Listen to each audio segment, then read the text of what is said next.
nothing changes.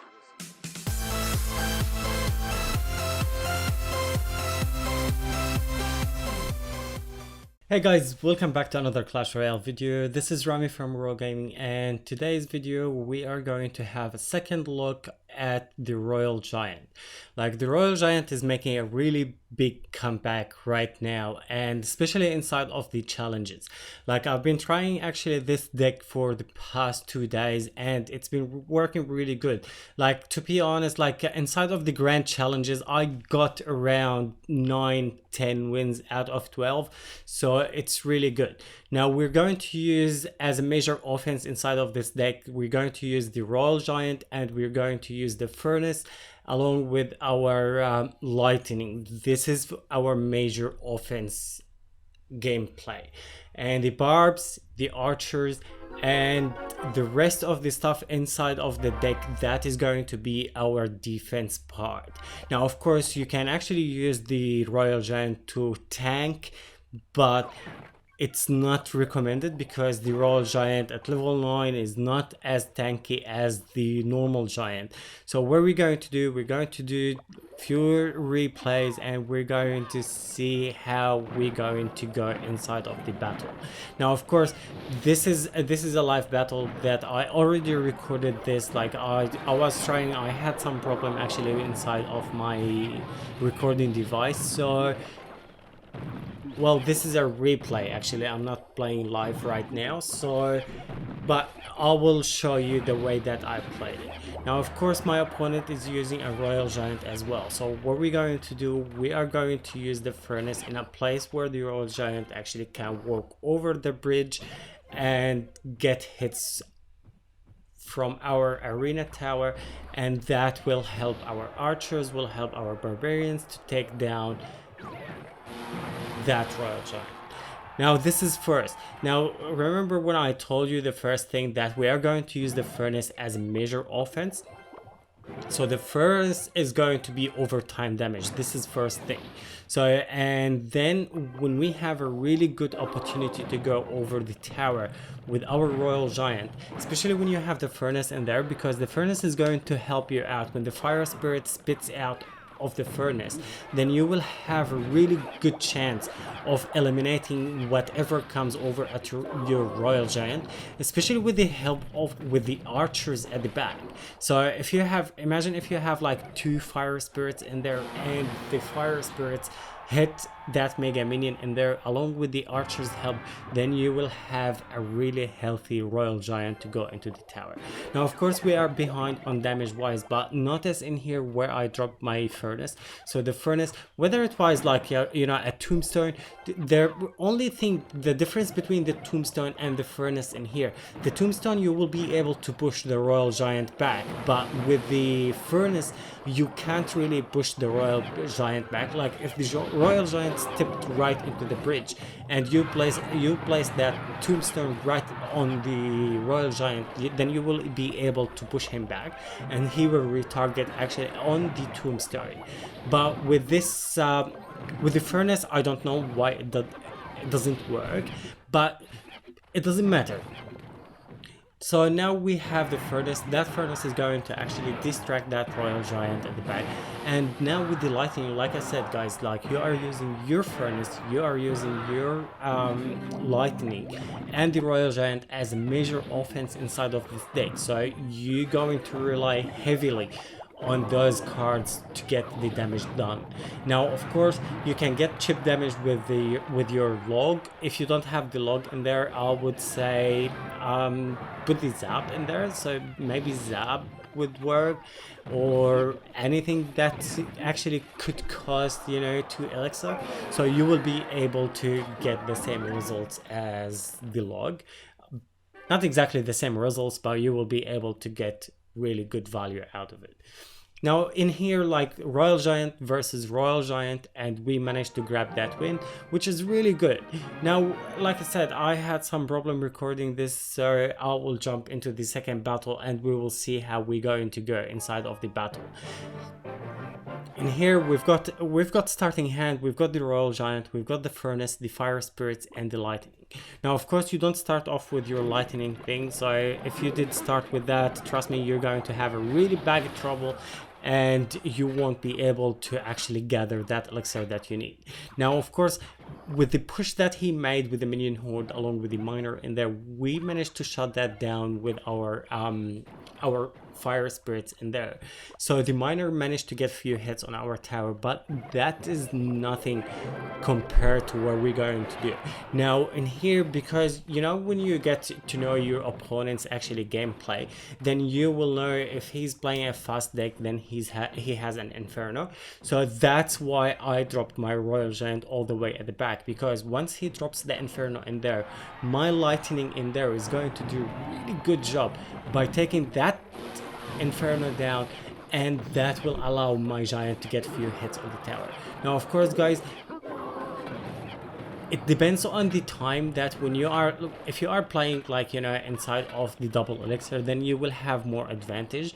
And if you play like normally a normal time, then you're gonna have to watch your elixir, because elixir is going to give you really good advantage over your opponent. Now this is an expensive deck, this is not a cheap deck, so you're not cycling to your Royal Giant straight away, so you will need to rely heavily actually on your Furnace to get one pop of the Fire Spirits into the tower, because you rely heavily on that, and you will be able to help the Fire Spirits that goes into the tower with your Royal Giant.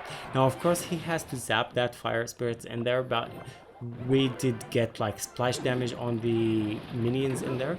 Now with the push he's making on the left side, I think he's going to take this tower, but we have a really good push going. So we have the archers, we have the Royal Giant, and we did drop actually our lightning in there, and this time we didn't make a mistake like last time, so we didn't make the skeleton army to take our Royal Giant out.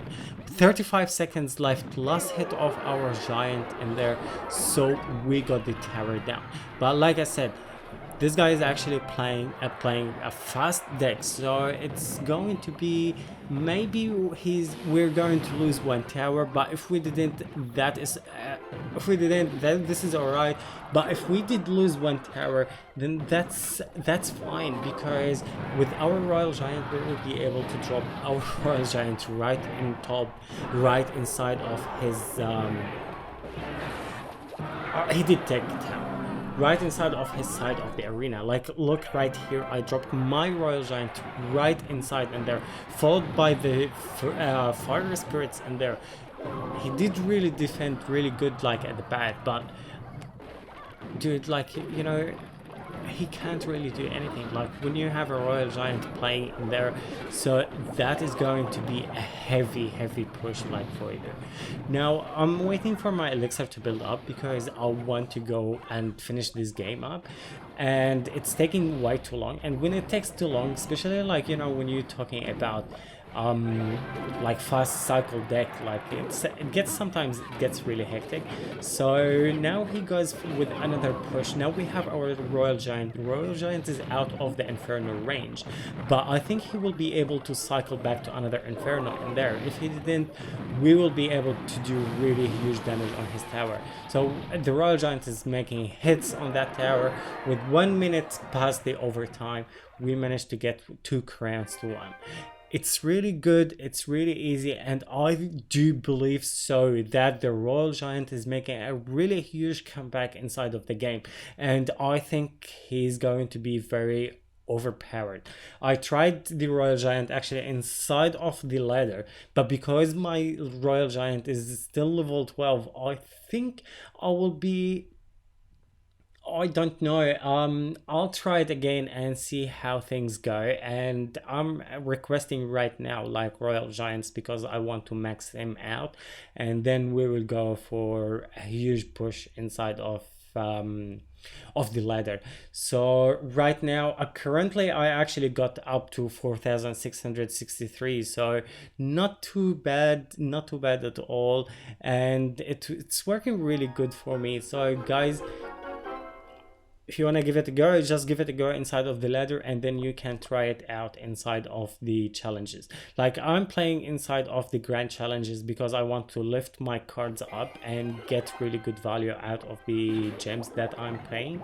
So we will see how things is gonna go. Now this is a replay of the second battle that I done inside of the challenge. This is where actually I got my system crashed, so that's why I'm giving you a replay. And yeah, I will show you how this deck works against the giant and the bowler deck. Now this guy is using a giant and a bowler. When you see a giant and a bowler, then you rely on your barbarians to take down the giant and the bowler as well. But you're gonna have to keep in mind, because you are using 2 tanks, your opponent actually using 2 tanks. So when he drops the giant in there, the giant has a massive hit point, guys. So along with the bowler at the back, so you're talking about 2 tanks at once. So one is going to attack your tower and the other one is going to attack your barbarians. So what you need to do, you need to focus on taking down, on causing that damage on the giant, normal giant, and then taking down the bowler at the back.